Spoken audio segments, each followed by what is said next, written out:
Yan mga idol, magandang tanghali. Kaunting kaalaman lang sa paglalagay ng clutch lining at ang clutch steel plate mga idol. So mauuna yung clutch lining mga idol. Tapos ito mga idol, kung makapansin nyo mga idol, itong clutch steel plate natin mayroong magaspang at mayroong makinis mga idol. Yan o, makinis. Ito magaspang mga idol. Ang tamang paglalagay mga idol, yung makinis, yun ang ilalagay natin dito sa clutch hub mga idol. Yan, pag ganyan mga idol. Yan. Tapos ang kasunod niyan, lining ulit. Lining. Tapos yung makinis ulit sa loob mga idol. Lining ulit. Yan mga idol. Tapos yung makinis nasa loob ulit mga idol. Yan. Tapos lining ulit. Yung makinis ulit mga idol ay bandang loob mga idol. Tapos lining mga idol. Tapos saka natin to mga idol ilalagay.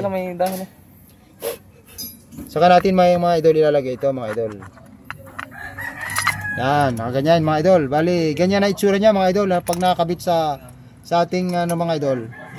Sa ating motor, ganyan na itsura mga idol. Yan, ganyan. Ganyan na itsura niya mga idol. Yan.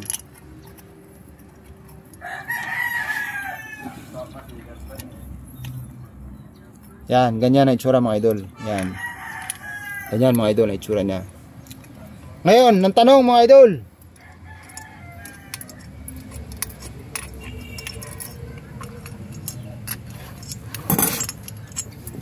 Bakit makinis yung nasa bandang loob mga idol? Ito. Bakit itong makinis nasa bandang loob mga idol? Yan. Bakit hindi pwede yung magaspang mga idol? Kasi ganito yan mga idol. Pag pinipiga natin mga idol yung clutch lever, ang magiging itong mga idol ay lalabas mga idol. Yan, lalabas sa ganyan mga idol. Ngayon, pagka binaliktad natin ito at nilagay natin yung magaspang sa loob mga idol, naabala o naantala yung pagbalik ng clutch steel plate mga idol. Kumbaga naabala siya kasi nga magaspang mga idol. Pero pag makinis, pag piniga natin yung clutch lever, paglabas niya madali din siya makapasok mga idol. Kumbaga smooth yung kanyang pagpasok kasi ginagamitan natin mga idol ng puwersa mga idol. Ang magtutulak na lang siya pabalik mga idol ay itong mga spring. Yan. Itong mga spring na lang mga idol ang magtutulak sa kanya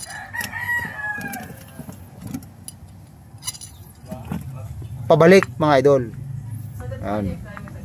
Yun ang una mga idol. Kaya doon nakalagay, yung unang dahilan mga idol, kaya doon nakalagay yung makinis sa loob mga idol.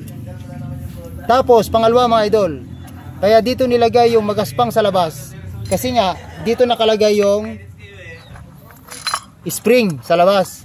Kasi ang trabaho ng spring ay pipisain niya mga idol ito.